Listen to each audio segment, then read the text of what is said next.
Ilauwert is de kookhaardstad van Nederland. Maar hoeveel drugs wordt er in de rest van Friesland broekt? Ik zie het uit. Ja, drugs dus. Want we kennen er net omheen. Dit wordt broekt. En nee, ik ben net heilig. Maar toch waar en wanneer wordt het broekt? Ik wil dit weten. Daarom zet ik eerst de stritten op. Hestel wordt eens drugs broekt. Nee, maar vooral omdat ik nog net de kans had. Nou, ik denk wel, ik wil wel van alles proberen je voordat ik deeg je. Dus steeds als wiet of zo, dat wil ik wel. Dus tenminste 1 keer in mijn leven wil probeer je toch. Dus... Nee, dat heb ik nog nooit gedaan. Nee, nooit. Omdat het schadelijk is voor je gezondheid. En dan raad ik iedereen aan om het nooit te doen. Echt nooit in je leven. Nee, nog nooit. Nee. Oh, net die.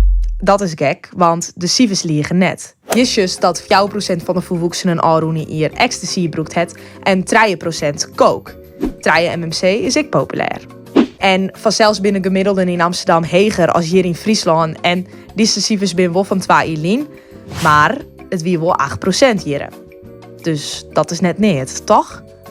En als just nooit rioolwetter, doet het blikken dat er in Haas een protte speed broekt wordt en in Lauwert een protte coke. Ja, dat wisten we ik al wel.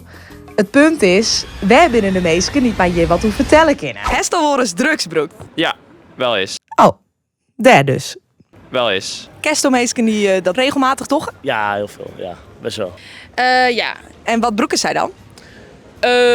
MDMA, ecstasy, wiet, snuif, 3 MMC, cocaïne. Wat echt wel een beetje verloren is dat we volle meer jongeren zorgen die designerdrugs gebruiken. Dat designerdrugs is bijvoorbeeld 3-MMC. Daar zie je echt wel een stijging in. Nee, zeg maar, vooral in de uitgaanswereld. Wie dat moeilijk om daar om te komen?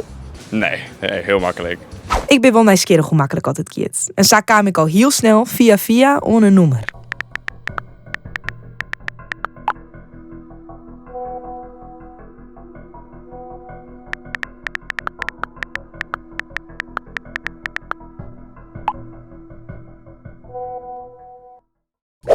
Oké, het is nog hartstikke die veralven. Dus dat betekent dat ik straks een drugsdeal hier in Jarwert. Dat vind ik echt bizar, want ik wie les ik Lauwe toen ik ditzelfde nummer heb. Te gerne mooie vriendinnen, om te zien hoe dat weer. En dat slag het toen supergoed. En daar heb ik nog beelden van. Maar ja, dat is natuurlijk in Lauwert. Dat is de stad. En dat ging eigenlijk best wel makkelijk. Dus ik dacht, ja, hoe zit dat dan in een dorp? West amper pizza bestellen, kerst. Nou, kerst ik drugs bestellen. Ja, dus. Want als het goed is, komt het helemaal on.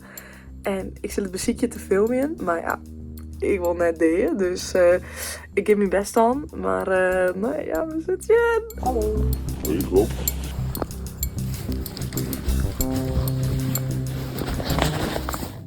The next day. Oké, het is nou de orenduis. En het is de slagen om onder drugs te komen. En dat in Jarwert. Nou, maar wat mij nou net slagen is in je fine die je hem vertelt waarom hij of zij drugs broekt. En dat snap ik wel, want er is het best wel een taboe oer en het is best wel spannend. Maar ik wil je hem ooit wel graag vertellen. En ja, als ik net in je fine ken die dat je hem vertelt, dan doe ik het zelfs wel. Want ik ben geen heilige Maria en ik heb het ik wel eens broekt. Dus waarom heb ik dat toen die? Ik denk door de prijs. We wisten gewoon, de keer is dit en dat juist die joen uit. En mooi drank, ja, de helft die keer een roentje. We wisten net zo goed hoeveel als het uit juist op een joen. En vaak is het meer als het verwacht is. Verder is het gevoel heel oors. Ja, nou, iedereen weet denk ik wel het gevoel van dronken. En mooi, dit spul is vaak wat strakker, wist wat euforischer. De kerst dat ik net heel goed mogelijk over een liedje. En het is vanzelfs ook spannend, want dit is natuurlijk illegaal. Dus ik dacht het ik zeker net elke week, want dan is het net meer spannend. Maar als dit 1 keer in het jaar dost, dan is dat toch weer even, krijgt even wat oors. Oké, maar wat nou als het te 4 gaan is? Om daarachter te komen, ga ik een peteer met een ex-verslaafde.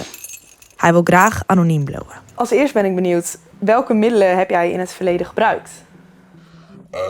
Ik ben begonnen met blowen. Dat was vooral wiet. Later begonnen met hash. 2 jaar daarna, denk ik, ben ik begonnen met het snuiven van cocaïne en 3-MMC. En ja, daarnaast heel veel alcohol.